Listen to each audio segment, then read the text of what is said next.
로마서 1장 18절로 20절 말씀입니다. 신약성경 240면입니다. 로마서 1장 18절로 20절 말씀 함께 읽도록 하겠습니다.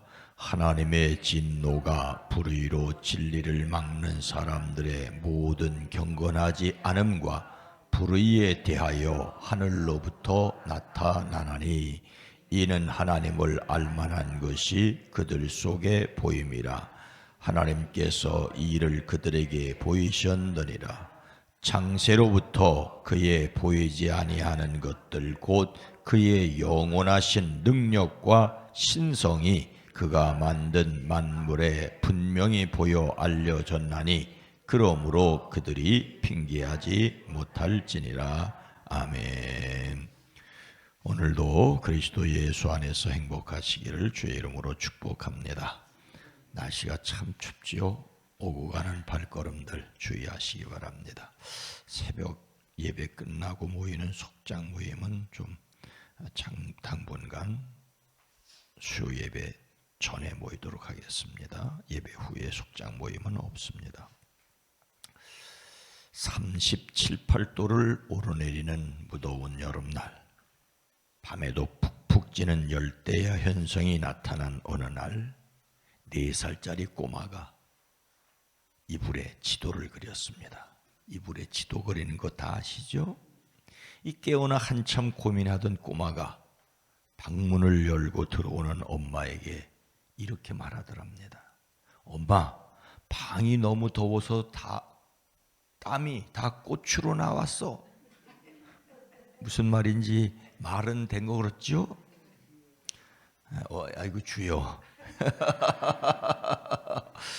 사람들은 늘 책임을 회피하려고 합니다.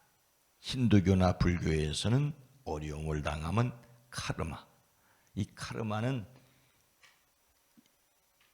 전생의 업보를 가리킵니다. 업보를.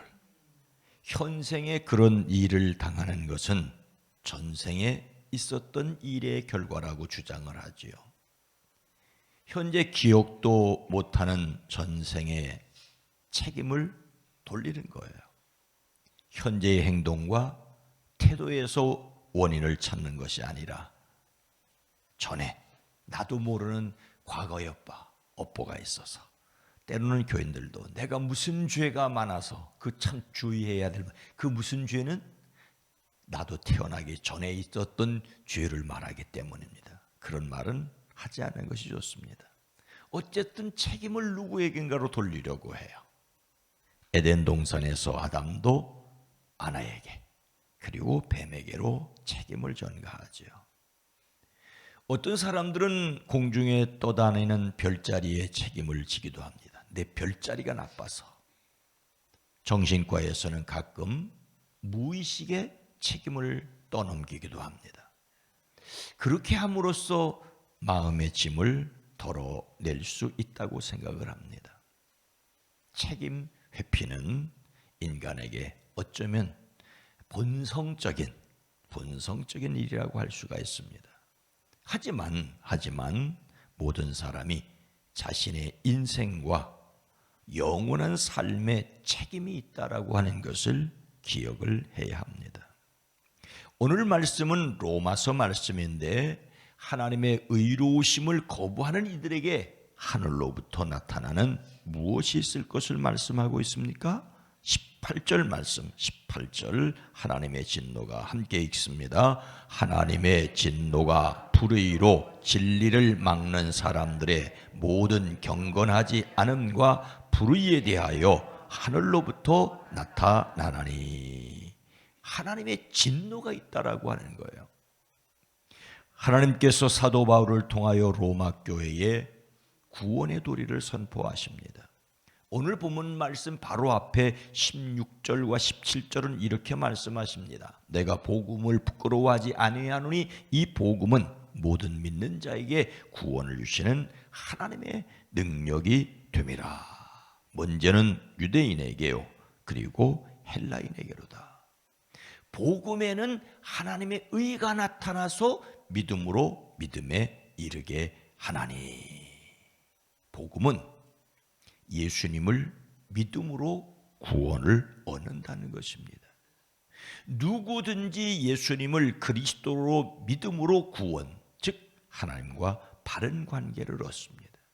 이것을 어려운 말로 이신칭의, 믿음으로써 의롭다 칭함을 받는다는 말입니다. 예수님을 믿음으로 하나님을 아버지라고 부르는 관계가 회복됩니다. 예수님을 믿지 않는 사람에게는 하나님의 진노가 있습니다. 그래서 오늘 본문 말씀은 하나님의 진노가 불의한 행동으로 진리를 가로막는 사람들의 온갖 불경건함과 불의함을 겨냥하여 하늘로부터 나타난다고 말씀하고 있습니다. 하나님의 진노라는 말은 사실은 자연스러운 충동을 가리키는 말입니다. 여러분, 어떤 억울한 일 당한 사람을 보면 화가 나지 않습니까? 죄 짓는 사람들을 보면 불편한 마음이 들 수 자연스러운 거예요. 죄를 짓는 불의에 대해 하나님께서 드러내는 화는 자연스럽습니다. 하나님을 알지 못하고 하나님의 뜻을 깨닫지 못하는 사람에게 하늘로부터 하나님의 진노가 있을 것을 분명히 말할 수 있습니다. 피할 수 없는 하나님의 진노는 경건하지 않음과 불의에 대하여 나타납니다. 경건치 않다는 말은 예배드리지 않는 것을 가리킵니다. 하나님을 경외하는 태도가 전혀 없을 뿐만 아니라 오히려 우상을 섬기게 되는 거죠. 이렇게 되면 불의한 일을 행할 수밖에 없습니다. 하나님과의 관계가 어그러지면 모든 것이 어그러집니다. 죄를 짓는 사람은 자신의 불의한 행동으로 진리를 막는 것입니다. 이 진리는 여기에서는 하나님의 자취이자 하나님을 경외하는 바른 삶에 대한 지식이라고 할 수가 있습니다. 우리는 하나님의 은혜와 함께 진노를 또한 기억해야 할 줄로 믿습니다. 하늘로부터 임하는 하나님의 진노 앞에서 사람들이 핑계할 수 없는 이유가 무엇이라고 말씀하고 있습니까? 오늘 말씀은 책임감에 대해서 핑계할 수 없다, 구원에 대해서조차 핑계할 수 없다고 말씀하십니다. 그 이유가 19절에 이는 하나님을 알만한 것이 그들 속에 보임이라 하나님께서 이를 그들에게 보이셨느니라. 복음은 예수님 믿음으로 하나님과 관계가 회복된다는 것입니다. 예수님을 믿음으로 구원을 받았고 예수님을 믿음으로 하나님의 자녀가 되었고 예수님을 믿음으로 영원한 생명을 얻었습니다. 그런데 여러분, 이 믿음에 대한 확신을 가지시길 주의 이름으로 축복합니다. 근데 여기서 이제 중대한 문제가 한 가지가 생겨요. 예수님을 믿음으로 구원을 얻었는데 예수님의 이름을 들어보지도 못해서 믿을 기회조차 없는 사람은 어떻게 되겠느냐? 예수 믿고 구원받은 나는 기쁘고 즐거운데 그 예수 믿을 기회도 없었고 그 이전에 살던 사람들은 어떻게 되느냐라는 질문이 반드시 등장을 하게 됩니다. 아이들이 하는 말이 세종대왕은 천당 갔을까요? 못 갔을까요? 이런 질문이 나온단 말입니다. 우리나라에 공식적으로 복음이 들어온 것은 1885년 4월 5일입니다. 조선 선교사로 감리교회의 아펜젤로와 장로교회의 언더우드가 같은 날 똑같이 제물포항에서 첫 발을 같이 내디뎠습니다. 그분들이 들어옴으로써 조선 땅에 비로소 복음의 빛이 비쳤습니다. 그런데 그 이전의 사람들은 예수님의 예자도 들어보지 못했습니다. 그 사람들은 어떻게 될 것이냐? 그 사람들은 마지막 심판대에서 하나님께 원망할 것이 아니겠습니까? 아니, 우리는 들어본 적도 없는 예수님을 믿지 않았다고 지옥에 보내신다면 억울합니다. 믿을 기회조차 없어서 못 믿은 것인데 하늘로부터 진노, 영원한 지옥에 몰아넣으시는 하나님이 잘하시는 일입니까? 라고 하지 않겠습니까? 이런 질문은 우리에게만 있는 것이 아니라 로마 시민들에게도 있었습니다. 로마에 예수님을 믿는 사람들도 있었지만 그곳에 예수님의 이름을 들어보지도 못한 사람들이 있었으니 그들은 과연 어떻게 될까라고 하는 궁금증이 사람에게는 있을 수밖에 없습니다. 그래서 예수님을 믿는 사람들은 그런 사람들에게 답을 주어야 합니다. 그래서 하나님께서 사도 바울을 통하여 로마 교회에 말씀하십니다. 예수님을 믿음으로써 구원 얻는 것을 말씀하실 뿐만 아니라 예수님을 믿지 않았다고 진노받는 사람이 핑계할 수 없는 이유를 말씀하십니다. 그 이유는 하나님을 알만한 일이 사람에게 환히 드러나 있다고, 하나님께서 그것을 환히 드러내 주셨기 때문이라고 말하고 있습니다. 구원론에 대해 매우 예민하고 여러 주장이 있을 수 있기 때문에 조심스럽습니다. 오늘 말씀은 하나님께서 모든 사람에게 하나님에 관하여 본능적으로 알 수 있도록 하셨다고 하십니다. 하나님에 관하여 알만한 것이 이미 사람의 내면에 나타났다는 것을 강조하죠. 그 대표적인 것이 바로 양심이라고 해석을 합니다. 사람의 양심을 여호와의 등불이라고 하지 않습니까? 하나님은 사람의 양심을 통해서도 자신을 계시하셔서 사람으로 하나님의 존재 사실을 깨닫게 하시는 방편을 삼으셨습니다. 모든 사람은 완전하지 못할지라도 하나님을 알만한 기회가 있습니다. 양심이 마비되었을진정 양심 자체가 없는 사람은 없습니다. 하나님께서 양심과 같은 내면적 통로를 통해서 모든 사람에게 하나님을 알 수 있도록 허락하셨습니다. 그러니 아무도 하나님을 모른다고 핑계할 수는 없습니다. 그렇다고 여러분 양심껏 살면 천국에 들어갈 수 있다고 쉽게 생각하지 말아야 됩니다. 하나님의 선택의 교리가 또 있기 때문이죠. 하나님은 하나님의 기준으로 심판하실 것입니다.